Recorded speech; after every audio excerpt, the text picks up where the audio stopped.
our next speaker, Wissiak. Round of applause, please.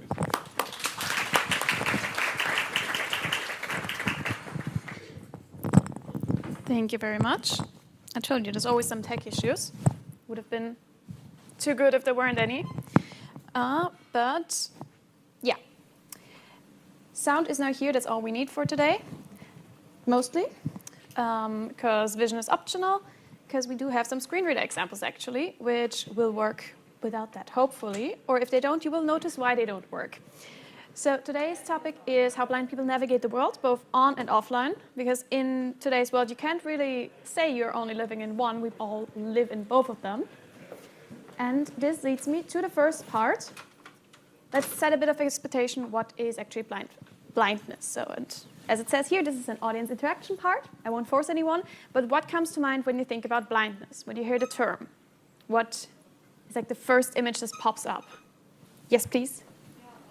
Impaired vision individuals who can see either tunnel vision or like different levels of vision from 1 to 100. But lower than 100, Very good, very good. That's actually pretty much sums up my entire slide I have here. Because sometimes people still think when you hear blindness, you think total blindness, someone can't see anything, and it's just all pitch dark, your screen is off. That's true also, but for a very low percentage of people.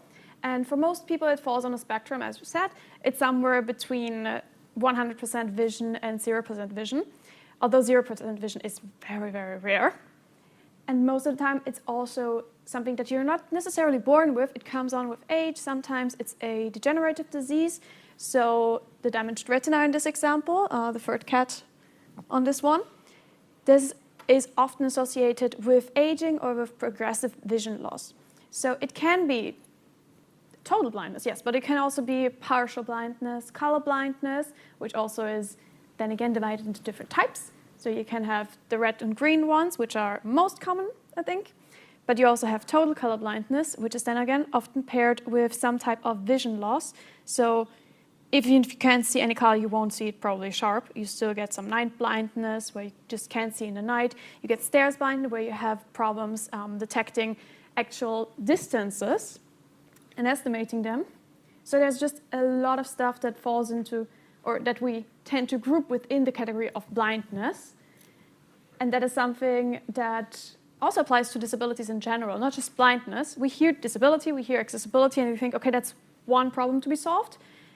And it just isn't. It's a huge issue, a huge collection of problems that tend to be simplified for the sake of checking a box, which we don't want to do. We need to remember what is actually the cause of it in order to understand it. Because if you don't understand the logic behind it, you're not going to end up with a very nice product at the end. So okay, again, so I spoiled this a bit. Most types of blindness are acquired throughout life. There are about 3% of the blind population is actually born fully blind. Those are the users you have to worry the least about, because they are usually, again, born blind. So they have their setup from early days on. They learned how to use a screen reader probably the same time that they got their first smartphone. And they usually are set with it. They make it work. But again, there's this very, very small percentage of people. Everyone else makes do with what they have, mostly because they use screen readers, not because it's the way they want to access the web. Actually, I think 2 days ago, I was at a panel and someone said it so really, really beautifully. He said, like, yeah, living with blindness is kind of like, you have to make it work even if you don't want to. And that's exactly the user experience behind screen readers. It's usually not designed for joy of use or anything. It's just about, it has to get the job done. It has to function. And blindness also a bit depends on where you live on. So it's not just that if you hear blindness and, okay, you think like this person has, let's say, macular degeneration, they can't see in the middle of their field of vision. That's still not the same for everyone. In Austria, for example, blindness qualifies as 2% vision or less, if we're talking about overall visual acuity. So for everyone who's wearing glasses, high chances are your overall visual acuity is about as low as mine if you take them off. In the UK, that threshold is set a bit higher.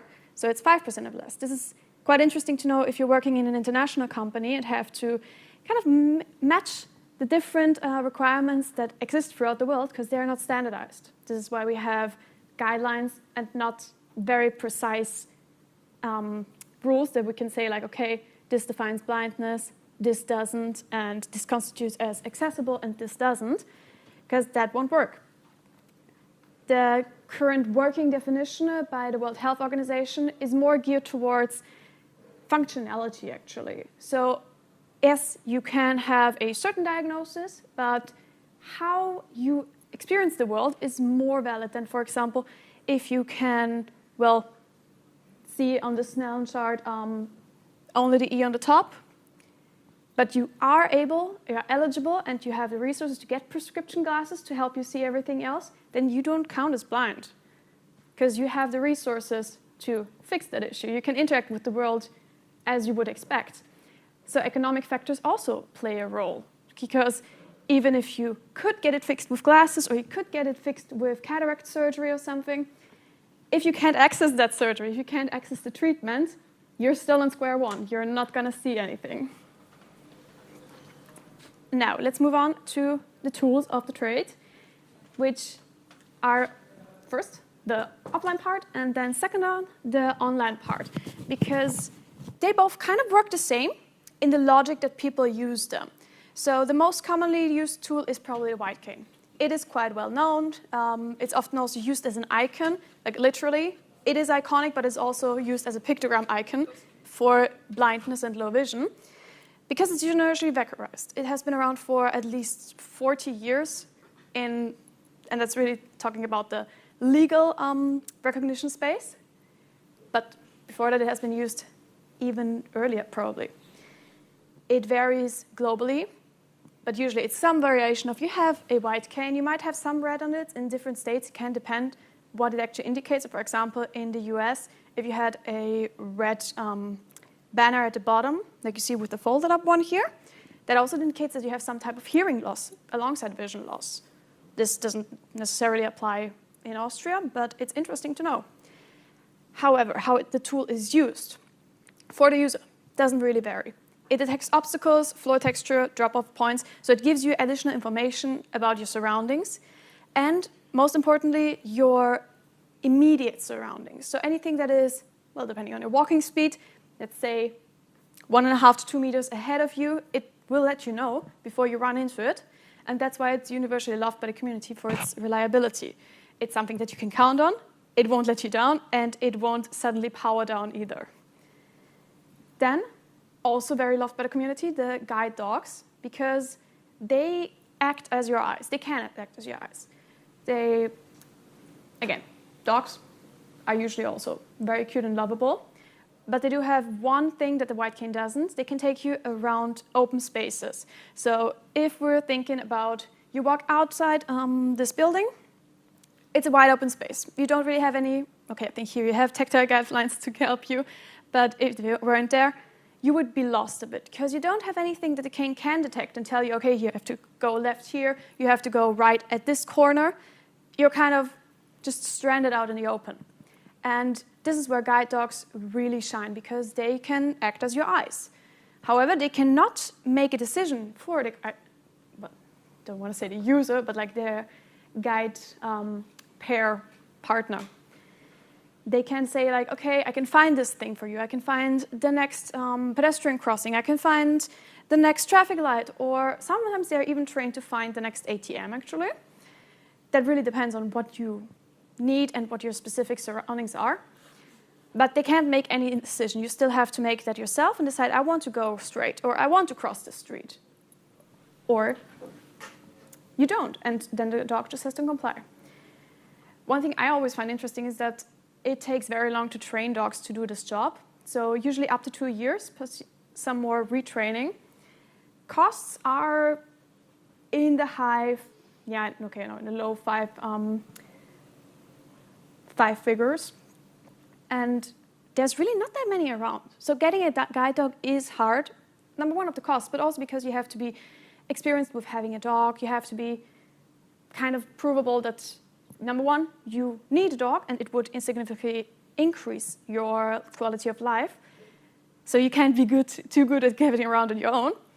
But on the other hand, dogs also age very fast compared to humans. So most guide dogs, they retire at around age 10 to 12. And that's not like a certain cutoff point where people say like, okay, now your dog is in retirement. But it's more of you notice a steady decline in concentration from your dog. And also, because it's not just a tool for people, it is a part of the family, most people also want their guide dog to be just a family dog, and they don't want him to work until they die. And now we're slowly inching towards the digital literacy, which we have Braille for. Super important because it also contributes to, well, any kind of literacy. It's the same principle as why you should read more books and why everyone wants their children to read more books, because it improves your spelling, it improves your vocabulary. It's just good for your brain. Yeah, read more books, I guess. But in tech, we usually have refreshable Braille displays, which are expensive, but great for access, because the one thing they have in advantage, I would say, over text-to-speech screen readers, because Braille displays also count as screen readers, is that they allow you to read at your own speed, and you can also incorporate special characters, meaning you can also type special characters. So in theory, with a Braille keyboard, you could just code in Braille if you've learned it. So now how does this work in the online world? Again, screen readers, which include text-to-speech screen readers, which we will hear later on. Aforementioned Braille keyboards, which you can see here. There's actually a very, very big one. You don't always get them this big. Sometimes they are very small, and depending on the Braille cells that are displayed, you usually get about, I think, 20 characters. This is, I guess, this has, looks like 40 to 60. And then screen magnifiers, which can come in both versions as like a separate device that you hook up to your laptop or whatever you're reading, and it will show you a zoomed-in image of whatever is on screen. But it can also be a screen magnifier as like what you usually have on your smartphone or on your laptop built in. Now, how to navigate. This is the cool part because it's just the same for both. How do blind people learn to navigate the world? Well, if you imagine a crossroad, we already have an image, right? Maybe I shouldn't have put an image here because that's kind of biased now, but you know what a crossroad looks like because you've been there before. You've seen one, you have walked past one, and you've probably maybe even driven through one. Especially if you had a driving license, you already know that. So you know how the traffic flow works. You know the rules of traffic, that if someone is coming, I haven't driven in years. If someone is, if you hear a car starting on your left, then maybe don't cross the street now because they're probably taking a turn. So for people born with low vision, this is a whole new world that they have to get to know through the other senses, which implies different ways of, just orientating yourself. So you can start in a room, for example, by walking along the walls and finding out, okay, this is kind of how big the room is, this is kind of how wide it is, how high it is, how many steps there are, all that kind of stuff. You can't really do that in traffic. You can't just walk through the world touching everything, but you can do it with tactile models. So we have 3D prints of this is how a crossing would look like, and then through that you can explore tactile and build yourself a mental model of what the world looks like. So it's kind of the same, just as a 3D print in your head. You will know, okay, this is the traffic flow. Cars come from this direction. This is when I know I can cross them. If I hear someone beeping at me, maybe don't go, just in case. But in general, mental models are expectations of how something will work out. We have them in all contexts of life, not just traffic, but they kind of give you a good expectation of what's going to happen. And as I mentioned, if you walk out here, you have a lot of tactile guidelines. They will tell you where to go. But the thing is, even if they are reliable, they are there, you still have to know kind of in advance when do you need to turn left, when do you need to turn right, because the tactile floorings aren't just taking you on your road, they are there for everyone and any eventuality. So you have to know, okay, I need to turn left in about 20 meters and then I take the third exit on the right, or whatever it is. And in crowded spaces, they can be very, very helpful because, again, people usually tend to be in the way, but many have learned to stay off the guided tactile guidelines. That's the way, yeah. So they give you feedback through the touch and also the feel, which, again, coming back to multiple disabilities, you don't just experience the world through one sense. You have multiple. And if you have, for example, a vision impairment and a hearing impairment in once, then you can rely on the vibrations of the white cane still to give you feedback, even if you don't hear it. In the web world, our tactile guidelines don't really exist. And you're thinking about how you take in a web space, it's mostly visual. So you take in the entire page without thinking about, okay, I have to start here, I have to go there next. It's just all there, and your brain immediately scans for what you're looking for. With a screen reader, it looks different, because you're forced to take a certain route that is predetermined, meaning the structure. So you have to start usually at the left, top left, then go through it, left to right, and top to bottom. Again, very, very structured, and you don't get a say in that as a user. You just kind of have to follow it and hope that it is in the right order.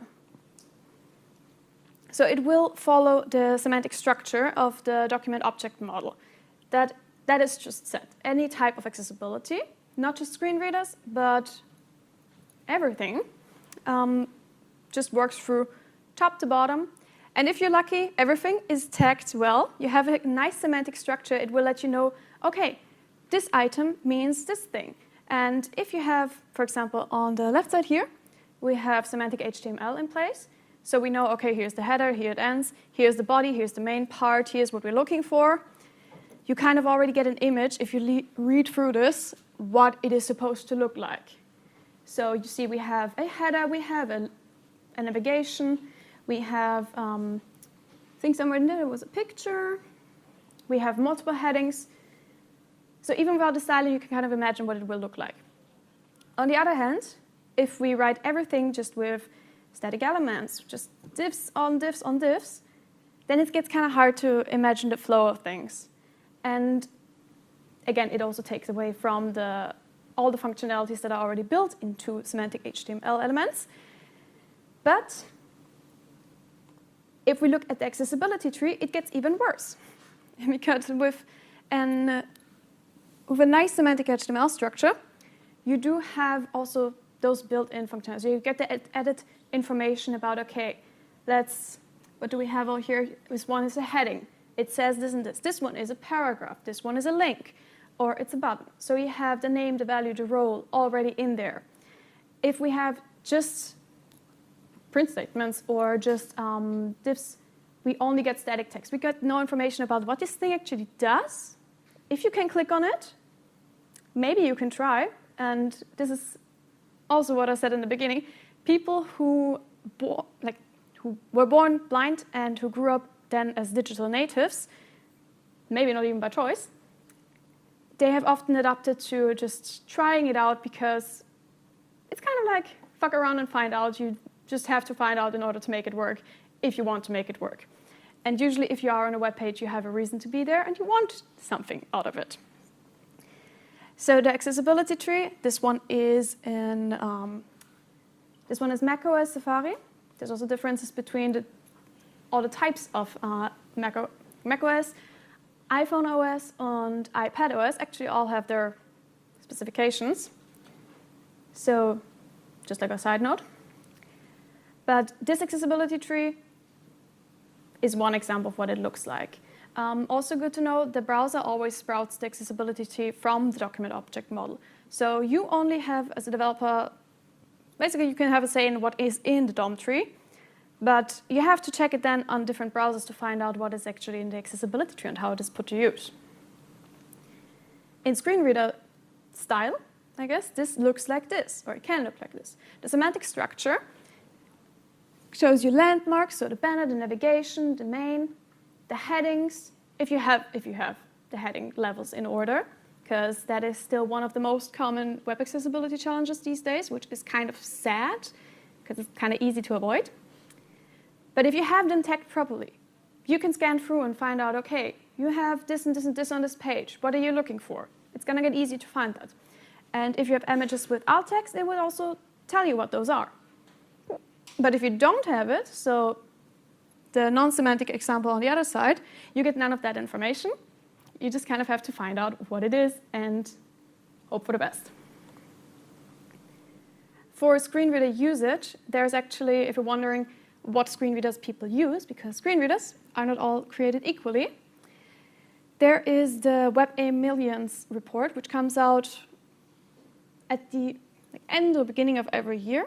The last one is from beginning of this year, and it asks basically screen reader users, what do you use, how do you access it, what do you do with it?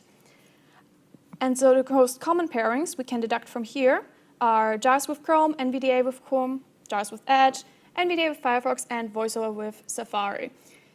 After that, we get less and less percentage use.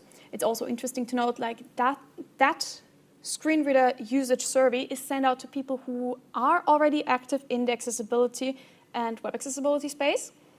So I would say be a bit aware that this one is skewed towards people who know what they're doing with screen readers and who likely use them for professional reasons, not like your run-of-the-mill average user who is out there who just got out of cataract surgery and now has to use a screen reader because they have no near vision left. I actually met one user like that, and she said she was really panicked. She had to do a crash course on screen readers because nobody told her before she got cataract surgery, which was supposed to improve her eyesight, which it did, but only her far sight, that she then couldn't see anything close to her. So she wasn't able to use her phone at all because she couldn't use it physically. So those are the people that are not part of this statistic here, because this one is sent out towards people who are already active in web accessibility. It's curated by WebAIM, so web accessibility in mind. And generally, I can recommend that as a great resource. If you don't have it, bookmark it, because they have amazing research on everything. And they will also likely send out the newer version of this one.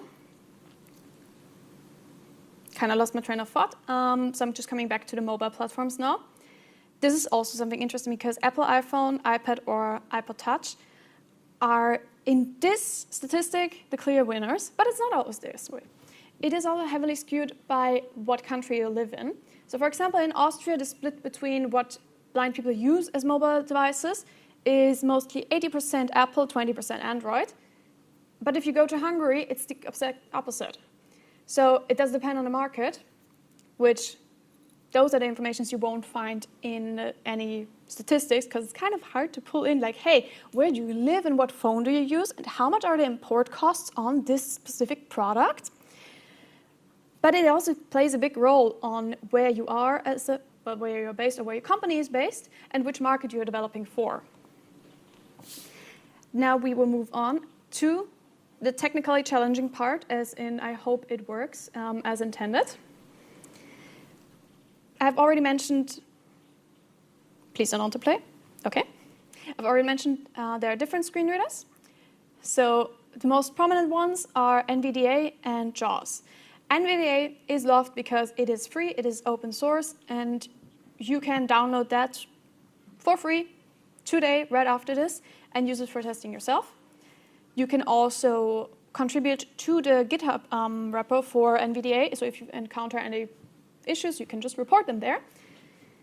But since it's open source, it is a challenge if they will get solved. And I know of issues that have been open for the last 12 years. But just to give you a feeling of what they sound like and how they differ, here's one example. Read out NVDA in Chrome. Starter Pokemon. Table with 4 rows and 3 columns. Choose your starter Pokemon. Caption. So NVDA starts with choose your starter Pokemon. Table with 4 rows, 3 columns. Choose your starter Pokemon. Caption. So it starts with captions, gives you an overview. This is how big the table is. and then moves back to the caption. In contrast for that, JAWS, the second most prevalent and I think professionally most used screen reader out there, does it this way. With 3 columns and 4 rows, choose your starter Pokemon, column 1, row 1, person. So the code itself is exactly the same. But it first gives you an overview of what the table looks like, how many rows, how many columns, starts with the caption, and then moves the focus automatically into column 1, row 1. Now with, whoops. Okay, no autoplay, good. Now both are in Chrome, so exactly same setup, exactly same environment, it's really just the screen reader is different. And there is no difference between one is better or one is the other. Just be aware that people can use both of them. Actually, few people do. Most people just have one, or maybe have one for their personal stuff and one for their professional stuff, because NVDA is free and JAWS is very expensive. So most people just use JAWS for work, which is again interesting maybe for people who are developing B2B applications. No, actually I want my statistics again. There we go. So if you see these statistics and you wonder like, what should I test with if there are so many screen readers out there? The easiest way to do is always go with JAWS because it's free, so you'll find a lot of people. Also, I think it's very good if you're starting out because you can just access the Git repo and ask people about issues you encounter. But what is not noticed on these statistics is that most devices come already built in with screen readers. So you have VoiceOver on any iOS, you have TalkBack on Android, and if you were to go blind from one moment to the other, this is likely what you would use because you already have it.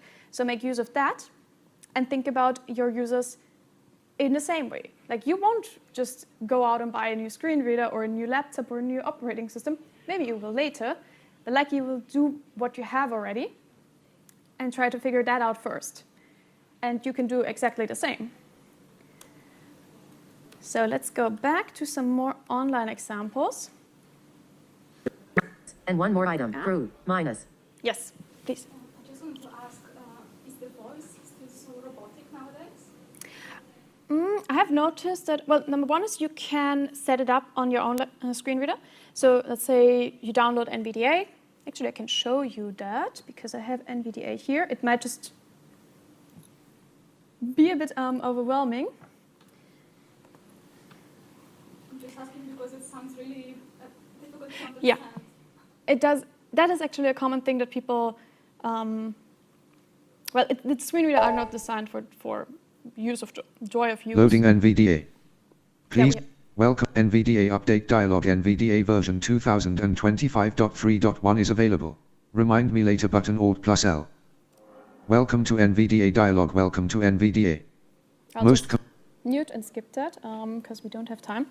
But this is what NVDA sounds like. It was just, and again, this is why I always say, like, if you start out testing with screen reader, just have your headphones nearby and plug them in because it will keep talking at you, and it is very irritating if you haven't experienced that first, because everything suddenly starts talking. That's usually a bad thing to happen. So if we're going into preferences, you have settings and you have speech dictionaries. So speech dictionaries and voice dictionaries are something you can really customize to your own liking. This is just limited by what your operating system or your specific screen reader can and cannot do. So you have different, I think it's actually in settings, you have the languages first. So you have all those languages. And the fun part is, we also have our system languages. They don't have to match with the screen reader language that we set. Again, we have free choice, we have free will here. We can do whatever we want. It will just sound a bit weird if they are mismatched. And one thing, I don't think I have an example for that, but it's quite common that if you set your language tag in a website and you specify what region you want, so for example, German for Austria, then it will try to find the nearest available language setting for that and the nearest available voice setting for that. So if you specify, like, I want the Austrian pronunciation, I have, for example, now, this is a male voice, this is like the default voice, I think. If a website has it, I notice this because then it's suddenly a woman's voice. Because the Microsoft voice that is the closest is just a woman for the Austrian pronunciation. So you can actually customize a lot here. But what I've noticed is most of the time it does sound very robotic. I also heard from some people that they prefer it this way because even there are some newer screen reader versions that try to make it sound a bit more flowy, a bit more human, but that comes off as very uncanny because you know it's not a human talking. And sometimes also from how the sentence is structured, it just doesn't work out if you read it out in a natural tone. So if you have, for example, like a few different special characters in there and you just read them out. For example, any type of equation, I think. The way you would explain it to another human is different than how you would spell it out in the typing. And this is something that the screen readers cannot handle. Like they cannot include this logic of, okay, I see this part of the string as like a whole thing, so I will now switch to like mathematical thinking and explain that in like plain German, for example. So, okay, now let's stick with English, but I wanted to show you the speech settings also. So yeah, here we have George. Page, voice, Microsoft George. Let's go with Stefan. Open. Microsoft Katja. That is Stefan talking. Microsoft Header. Microsoft Hazel. Let's go with Hazel. Panel. Open. Panel. Microsoft Susan. Microsoft Ayumi. So you do have some different, like slightly different tweaks, but all of them still sound, yeah, quite the same when it comes to the flow. You can also adjust the speed you want, and again, many natives, like digital natives, will have the speed dialed up because there's usually a lot of content on the web at all, because websites think like all of this is important. And then you just have to read through so much. You can't really skip it, so you just dial up the speed.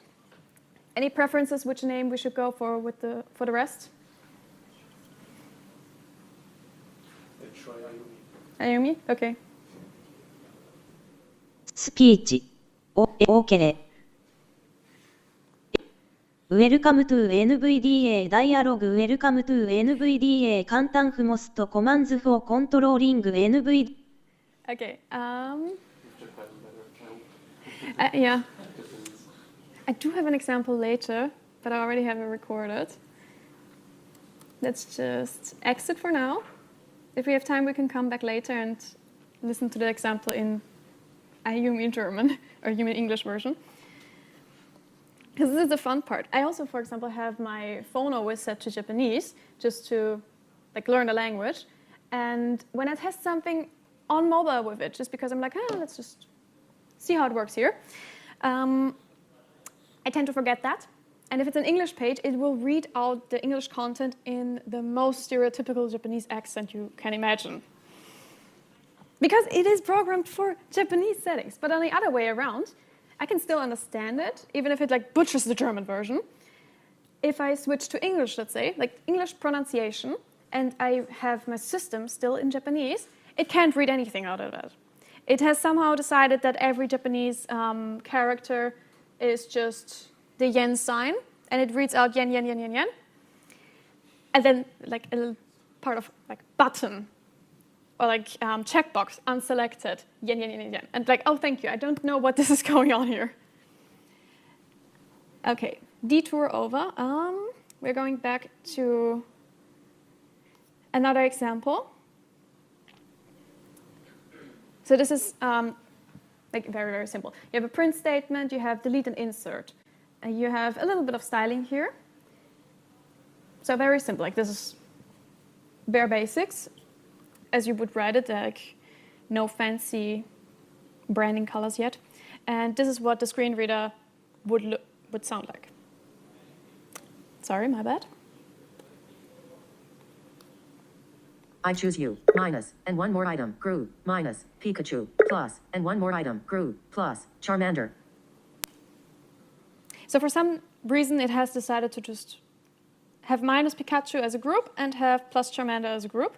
This is actually, in this case, unique to the styling, because if you remove the styling, it goes away.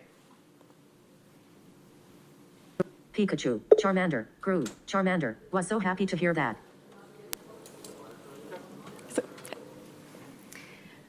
So even without the styling, it just kind of thinks it's a group. But our little, no, please go back.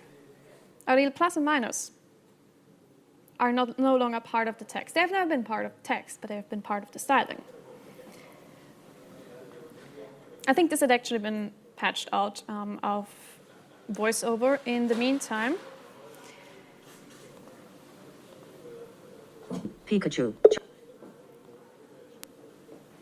And one thing that is actually quite common in, especially online stores, when they have their sales, and they decide to show you like, ooh, oh my God, it was Black Friday, I didn't plan this.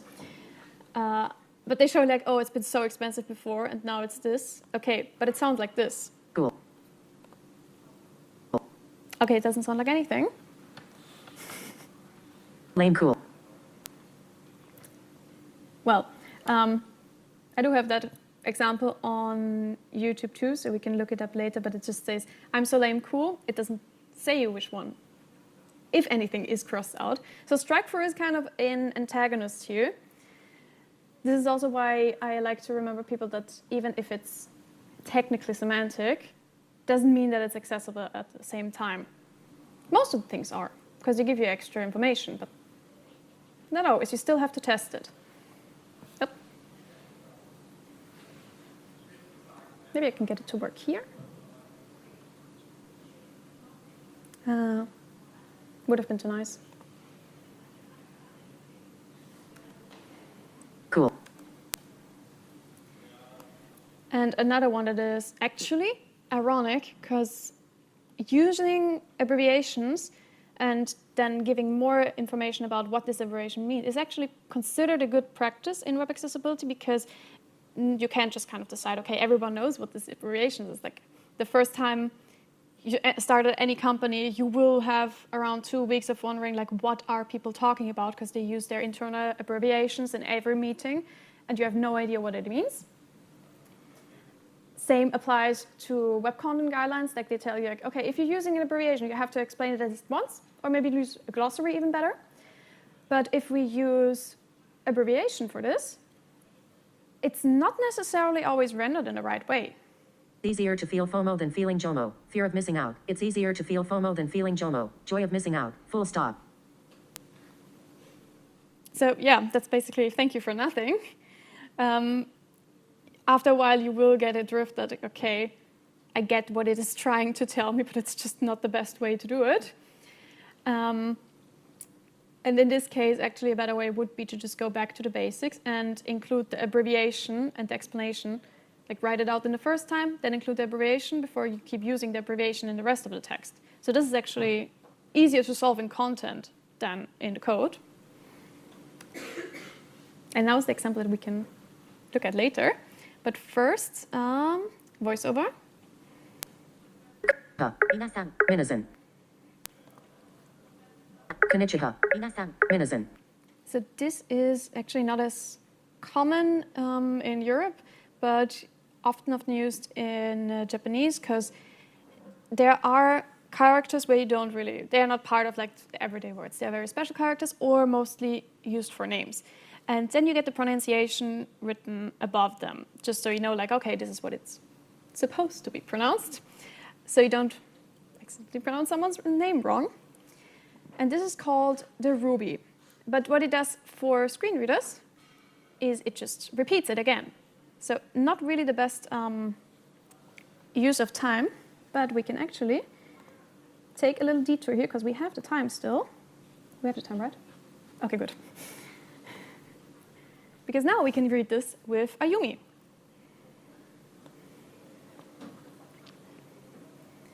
So let's go get Ayumi back here. Oh, I hope I saved. Otherwise, we're stuck with George again. Welcome to NVD Ex Semantic Banner for Lab Check View Navi Open Yeah. No. No. Frame https://cdpn.io/sp/boom/index.html question key index.html-bfa400. This is what I mean.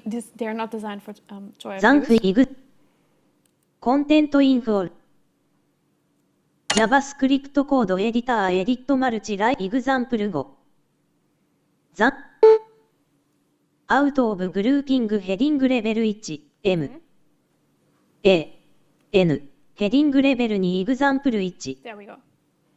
I choose you deleted minus So now we're kind of at the Pikachu. deleted Pikachu There we go. inserted plus inserted Charmander And usually would use the tab key to go through everything, but now I'm just manually navigating down with the down arrows. ヘディングレベルにエグザンプルに Deleted Pikachu inserted Charmander was so happy to hear that.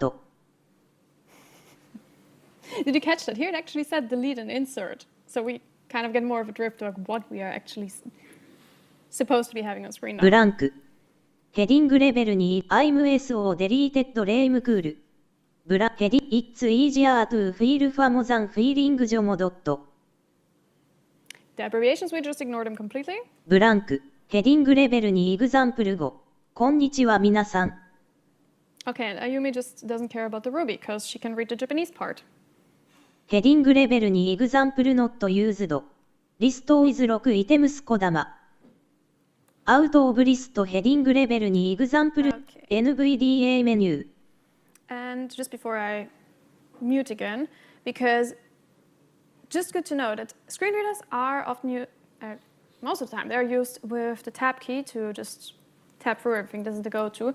And on the physical keyboard, it also makes sense because this is a physical button. You can feel, you know where it is, and you just use that.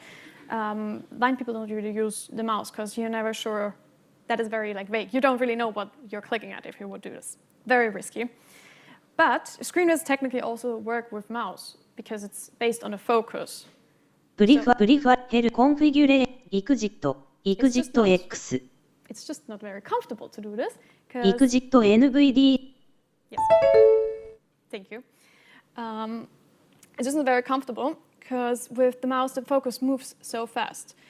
This is also why it's kind of weird that most hover states and focus states are designed for mouse users because I don't really think we pay that much attention to it, whereas keyboard users would very much benefit from it, and also they get to see them a lot more.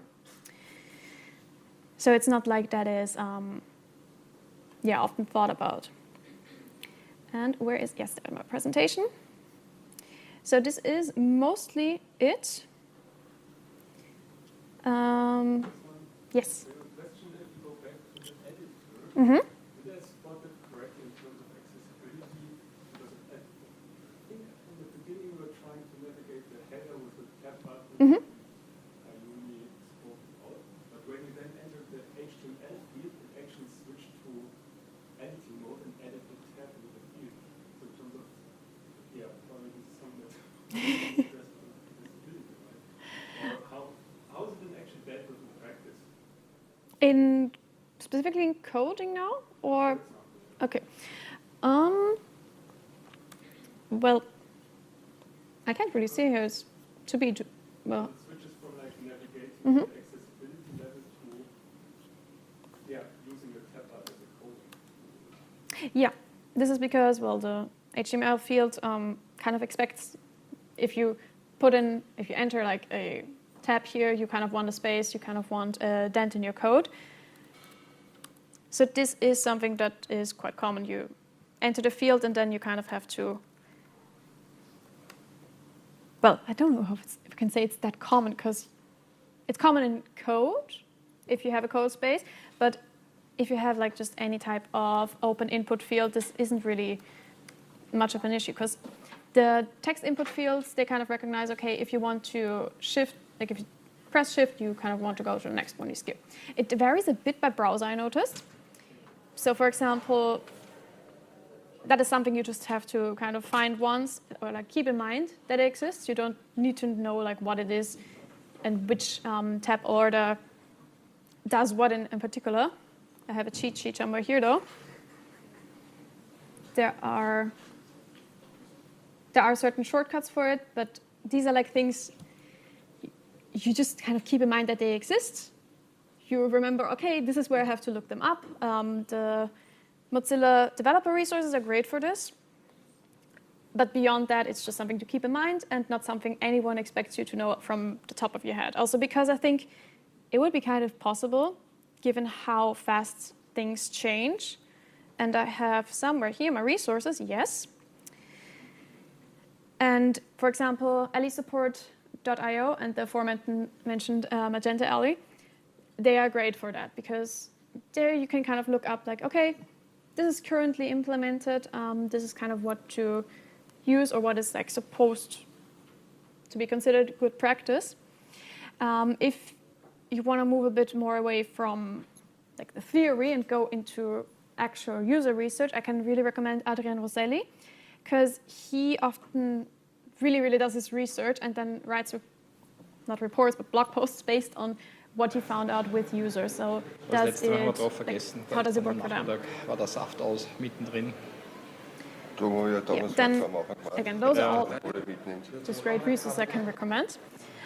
Also, Accessibility First has just concluded their webinar series, if you want to learn more about web accessibility. Aber wenn es quasi so mittendrin erwischt. Das ist scheiße, ja. Okay, it's not me, it's not my machine. If you want to know more about them, accessibility, you say like, okay, I want to really learn it from the basics, you can go and watch the entire webinar. So like I think there's 10 entries now, and they build on each other. And the last one would have been a accessibility audit that we did together. That one is not going to be live anymore, but I recommend going over those. Yeah, and where is my encouraging part? Yeah, accessibility issues all around the world are waiting for you. So please, if you didn't notice the Pokemon references so far, here they are. I like to include them. So please make good use of those resources. And usually here I would tell you where to find me next, but after this I will go into hibernation. So you can't find me until next year. But I will encourage you to check out Women Tech Makers Vienna, because we've just relaunched. And I'm actually happy to see more women here than last year. So please join us. Please don't go away. Please stay in the IT space. Yeah, I think that's mostly it. Any questions?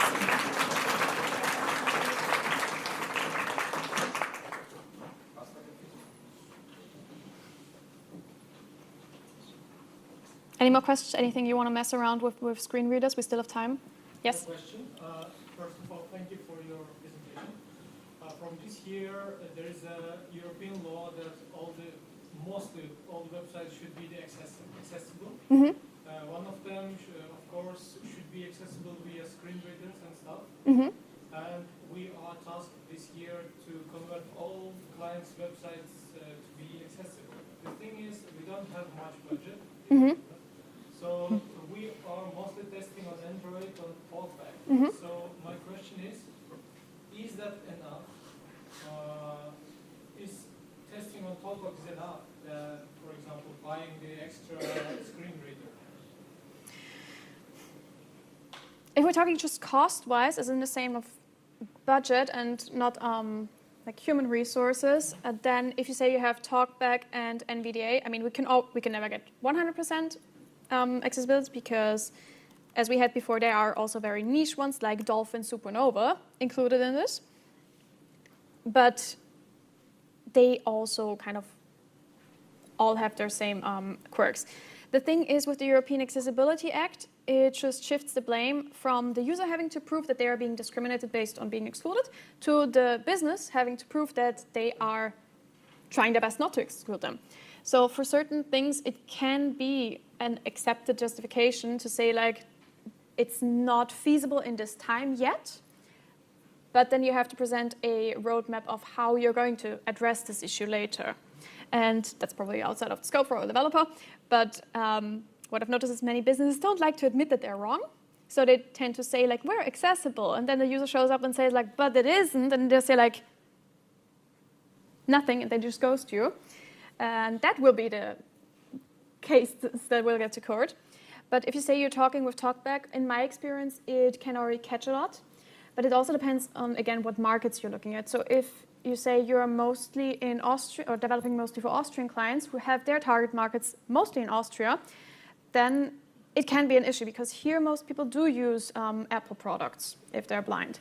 So then it would definitely be a good idea to include a few types, maybe not like iPhone, iPad, or iOS, macOS.